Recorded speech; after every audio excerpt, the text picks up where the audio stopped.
Welcome back to my office. Now, before I get into the topic of why you're overpaying for your internet, I wanted to quickly kind of give you an update on the site. Now, if you've been following the site, you know we've moved offices. We moved from Michigan all the way down to Texas for my wife's work. I'm building out the new review lab right now. If you've kind of maybe noticed, the lighting here is a little bit better. We had some new lights show up for the review lab. I got the table and a few other things coming. Hopefully this week have a nice table that allows us to do more reviews, more how-to videos. But I think I'm gonna kind of stick with this atmosphere here for a lot of my videos too. I kind of like the look of this office. So things are moving. I'm the only employee of the site, and between running the site and keeping the posts going, working in the lab, things have kind of slowed down. Plus just the general, hey, I moved cross country, new state, new house, new all that kind of stuff has slowed down things a little bit. But hang in with me, bigger and better things are coming to help you get the most out of your cord cutting experience. So that's the update on the site. Thank you for your support. I really appreciate everybody. Huge jump in subscribers in the last week. Month after month growth and visitors to this site. Your support has made this all possible. But I want to jump in now and explain why you're overpaying for your internet. It's probably one of the biggest questions I get from new cord cutters. What do I need to pay for with internet? I hear a lot of people say, I got my gigabyte, Google Fiber, I'm paying for 100 down, whatever. And in reality, if you're just streaming Netflix and Amazon and that kind of stuff, you're overpaying. You don't need that much content or that much speed to stream Netflix. Netflix on their own site right here clearly says that HD stream recommends 5 down. Now it's 5 down per stream.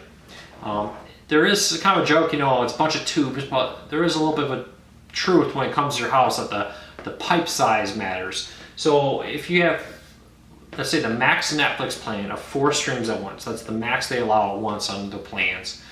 At HD quality, that's 20 megabytes down. So big M, low B, PS. There's a few different ones, but that's the one we're kind of all familiar with talking about with internet speed. So 20 down will allow you to run 4 simultaneous HD Netflix streams. Reality, most people don't have that. They have the 2, so that's 10. When I became a cord cutter, I had the fastest internet speed where we lived in Missouri. And that was 10 down, 1.5 up DSL. And it worked. I easily streamed Netflix, multiple streams at once. Watch ESPN. When Sling TV came out, we tested that in 10 down, 1.5 up, and it worked great for us. Later on, they upped our speed to 20 down, 3 up, and that was nice too because they gave us more room on there. So keep that in mind. You're probably overpaying because you're paying for more speed than you need. If you're a gamer, if you're like me and you work from home and upload a lot of files, then there is a real need for a faster connection. I pay for 40 down, 20 up because I want the up speed for these videos and other work I do. So keep in mind what you do, but there's a few issues here. You're saying, well, I'm still getting buffering. I'm paying for 40, 50, 60, 100 down. Check out a few things. First of all, go to fast.com, check your speed, make sure that you're getting what you pay for. I had that happen once when I had DSL back in Missouri. Everything just stopped working. Barely could stream Netflix, Amazon, buffering, standard def. It was awful. Ran a test, found I was only getting 1 down. There was something issue in the line from the street to my house had been damaged. They came out, they replaced that line.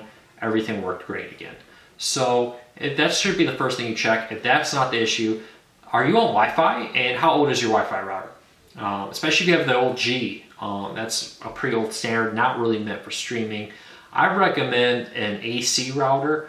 I have a big, heavy, expensive one, but they make a lot of AC Wi-Fi routers now. It's like you got G, N, and now AC standard for Wi-Fi. And that's made to be able to connect more devices. I think you'd be shocked at how many devices you have in your house at once. Streaming a website or chatting on Facebook is not a lot of data. Visit Facebook, all that does not take a lot of bandwidth. But if your Wi-Fi router has 30 devices connected to it, and you'd be amazed. I have 3 tablets. I have one, my wife has one, my daughter, 2 phones, several Rokus, Fire Sticks. I know I'm a little bit more than typical. But think about how many do you have in your house? Before you know it, you may realize that, hey, maybe the Wi-Fi network's bogged down with too many devices on it if you have an older Wi-Fi router. So check out maybe upgrading that. That's the number one thing I hear people make comments on. Hey, I upgraded the Wi-Fi router and suddenly my Netflix is streaming better performance. And just kind of keep in mind what you're doing on it, and look at it. Probably if you have 100, and you're happy paying for that, there's nothing wrong with that.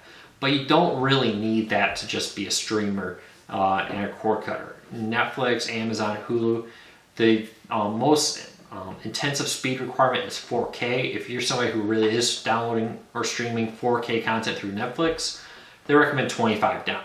So even 50 or 100 is more than enough. It's overkill for a 4K stream. So keep that in mind. It's fun to have the speed. I love playing video games online, especially on my PC. Recently I've been doing a lot of that. So speed is great. But if you're looking to save money and you just want to stream, 10 is okay. 20 is what I recommend. You look at in price a little bit. But 15, 16, that's more than enough. Questions, comments, let me know. But honestly, it's not needed for anything more. Now, I hope you like this video. It's brought to you by AntennaRecommendations.com. It's co-owned by CordCuttersNews.com. It helps you find the right antenna for where you live. Now, don't just go buy an antenna, especially an indoor antenna, before you check out a site like AntennaRecommendations.com, because it really depends on where you live, what stations you'll get. The worst thing you do is go spend money on an antenna, $100, $50, whatever you buy, and get home and find out it's the wrong kind of antenna for where you live. Do you live just outside of the reach of an indoor antenna for the stations you want? Maybe you need a roof antenna. Maybe you're buying too much antenna. Maybe a roof antenna is overkill for where you live, and a simple basic antenna will pick up everything you want. So check out AntennaRecommendations.com. Enter your zip code or your full address for more accurate details. It draws right from the FCC database to give you the most up-to-date look at what stations you should pick up. And even more important, it will give you a Google map that's easy to understand and show you exactly where the transmitting towers are around you. So if you get one that's coming in kind of weak, you can use that to point your antenna in the right direction to hopefully get the best reception from that weak station. Again, that's AntennaRecommendations.com. So lastly, I just wanted to answer a few of your questions. If you head over to Cord Cutting Tech Support, it's a Facebook group we have owned by Cord Cutters News. You'll see a link to it in the show notes here. It's on the bottom of all of our posts. It's a Facebook group that answers your questions about cord cutting. There's a wide range of topics here. I always ask for feedback every month or every week before the video if anybody has any particular questions, so I can answer them here for you. Now, one of the questions I've been getting a lot is, what is the best new live TV streaming service? At first it was Sling, that was the only one, and then we had PlayStation Vue.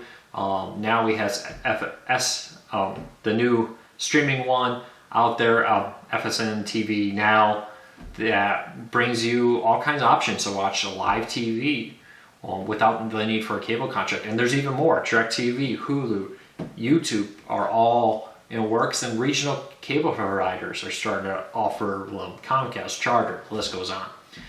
Which one's the best? Well, that's a tough one, because each of them have their pros and cons, and it really comes down to what you want. And the best part, they all have free trials. What may work for me, if I'm a single guy, I'm not looking for multiple streams, just having the ability to get sports, I may look at a package that's cheaper that way. If I have a bigger family, but we're spread out, we travel a lot, that may affect it. Or if we only watch TV in the house, all the services have the pros and cons. Sling gives you a great line of channels, including premiums like HBO. They can watch both at home and away. They have a single stream package or a multi-stream. PlayStation Vue offers 5 streams, all types of channels, but they don't offer some of the premium channels, and they have a DVR, which Sling doesn't.